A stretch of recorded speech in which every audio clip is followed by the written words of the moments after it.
특정 공무원이 정치 의사를 표명한 것도 매우 심각한 일인데 그 공무원이 어디다 돈을 쓰는지 확인이 안 되는 84억을 자기 마음대로 쓰면 이거는 그 공무원이 정치 자금으로 활용해도 전혀 알 수 없는 것 아닙니까? 그렇지 않습니까?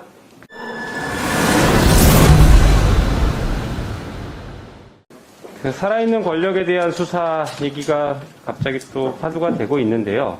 네. 장관님, 살아있는 권력에 대한 수사와 사건을 조작해서 수사하는 것, 표적 수사하는 것, 과잉 수사하는 것은 엄연히 구별되지 않습니까? 그렇죠. 그렇죠.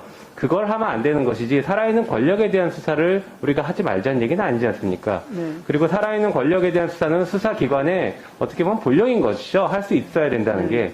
그걸 한다고 검찰 개혁이 되는 게 아니라 검찰이 시기와 대상과 방법과 혐의를 자기 마음대로 자의적으로 늘렸다 줄였다 하면서 수사를 하고 그걸 통해서 정치에 개입하니까 그걸 못하게 하자라고 하는 게 검찰 개혁의 지금 오늘날 현실 아닙니까? 네네. 네. 한편 그 살아있는 권력에 대한 수사 지금 자꾸 야당에서 얘기하고 있는데 아마 대표적으로 조국 전 장관 수사랑 울산시장 선거 개입 의혹 사건이 두 가지가 계속 언급이 되고 그걸 얘기하시는 것 같습니다.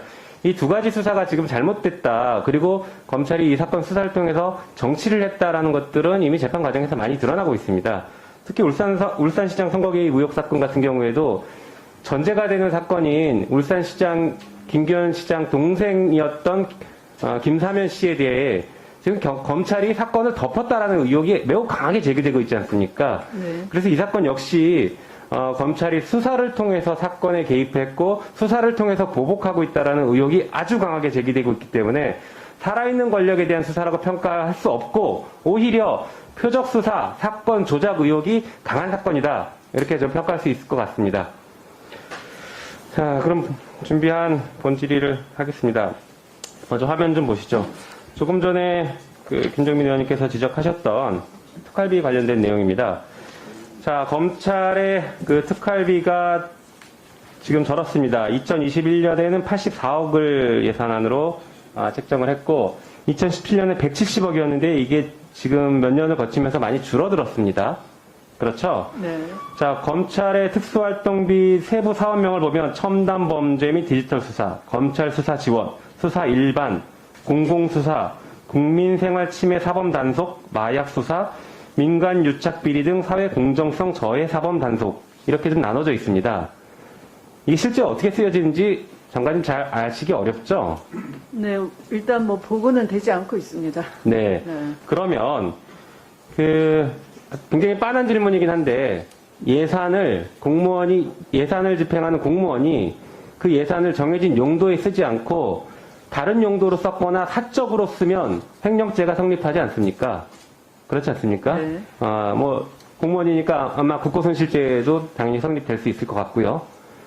그렇다라고 하면 검찰총장이 지금 말씀드렸던 이 수많은 사업 항목들을 제대로 사용하지 않고 다른 항목으로 유용했거나 아니면 사적으로 사용했으면 횡령죄가 성립할 수 있을 것 같은데 외부에서는 아무도 알 수 없는 것이죠? 네. 네, 이거 심각한 문제인 것 같습니다. 그리고 지적이 나오긴 했지만 지금 윤석열 검찰총장은 정치를 하겠다라는 의사를 사실상 표명했습니다. 특정 공무원이 정치 의사를 표명한 것도 매우 심각한 일인데 그 공무원이 어디다 돈을 쓰는지 확인이 안 되는 84억을 자기 마음대로 쓰면 이거는 그 공무원이 정치 자금으로 활용해도 전혀 알 수 없는 것 아닙니까? 그렇지 않습니까? 그러면 지적당할 수 있습니다. 네. 예를 들어서 이미 지적이 나왔던 거니까 예를 들어 말씀드릴게요. 검찰총장이 조선일보 사주 만나고 중앙일보 사주 만나서 밥 사주고 술 사주고 앞으로 자기 잘 봐달라. 내가 대선에 도전할 테니 내 기사 잘 써달라. 하고 밥 사주고 술 사주고 그래도 알 수 없는 것 아닙니까? 그렇죠? 가정적이어서 답변 드리긴 곤란하나. 네. 네. 그럴 수 있겠습니다. 또 다른 한편으로 본인이 정치를 하고 싶은 정당 관계자들 만나서 내가 정치하고 싶다. 당신들과 손 잡고 싶다. 하고 밥 사고 술 사고 해도 알 수 없는 것 아닙니까? 네.